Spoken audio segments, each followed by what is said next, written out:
O que é o Evangelho? Já ouvimos falar essa palavra muitas vezes, mas de fato, sabemos o que o Evangelho significa? O Evangelho não é regra e não é religião. E muitas pessoas também pensam que Evangelho é o nome de um livro da Bíblia, como por exemplo, Evangelho segundo João. Mas o Evangelho é a melhor notícia da história. No começo, Deus criou tudo perfeito, mas em Gênesis vemos que o homem quis viver independente de Deus e, querendo ser igual a Deus, ele pecou. E aí entrou a morte e a separação. Desde então, todos nós nascemos pecadores e separados de Deus, como diz Romanos, capítulo 5, versículo 12. Portanto, da mesma forma como o pecado entrou no mundo por um homem e pelo pecado a morte, assim também a morte veio a todos os homens porque todos pecaram. Mas Deus, rico em misericórdia e graça, logo em seguida nos faz uma promessa. Em Gênesis 3,15 diz assim: Porém inimizade entre você e a mulher, entre a sua descendência e o descendente dela. Este lhe ferirá a cabeça e você lhe ferirá o calcanhar. Vemos aqui então o proto-evangelho.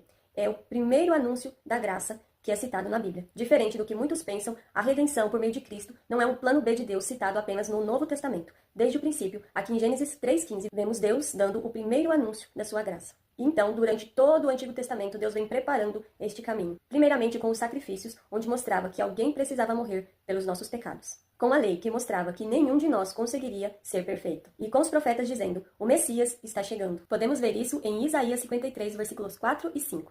Certamente ele tomou sobre si as nossas enfermidades e sobre si levou as nossas doenças. Contudo, nós o consideramos castigado por Deus atingido e afligido. Mas ele foi transpassado por causa das nossas transgressões, foi esmagado por causa de nossas iniquidades. O castigo que nos trouxe paz estava sobre ele, e pelas suas feridas fomos curados. E ele veio, o nome dele é Jesus, o Deus homem. João 1:1. No princípio era aquele que é a palavra, ele estava com Deus e era Deus. Ele estava com Deus desde o princípio. Jesus viveu uma vida perfeita que nós não conseguiríamos viver. E na cruz, ele morreu a morte que nós merecíamos. Na cruz, ele levou sobre si a nossa culpa, a nossa vergonha e o nosso pecado. 1 Pedro 2:24 diz assim: Ele mesmo levou em seu corpo os nossos pecados sobre o madeiro, a fim de que morrêssemos para os pecados e vivêssemos para a justiça. Por suas feridas vocês foram curados. E ele exclamou: Está consumado. A dívida foi paga. E 3 dias depois, ele ressuscitou, provando assim sua vitória sobre o pecado e a morte. O sacrifício foi aceito, a nossa culpa foi paga. Então, o evangelho não é faça mais para que Deus te ame mais. Pela fé, todo aquele que crer nele recebe perdão, uma nova vida e o Espírito Santo. É por graça, é um dom e não é por obras. Efésios 2, 8 e 9. Pois vocês são salvos pela graça por meio da fé, e isto não vem de vocês, é dom de Deus, não por obras para que ninguém se glorie. Essa história não terminou. Jesus vai voltar, e nós que cremos nele estaremos então eternamente em sua presença.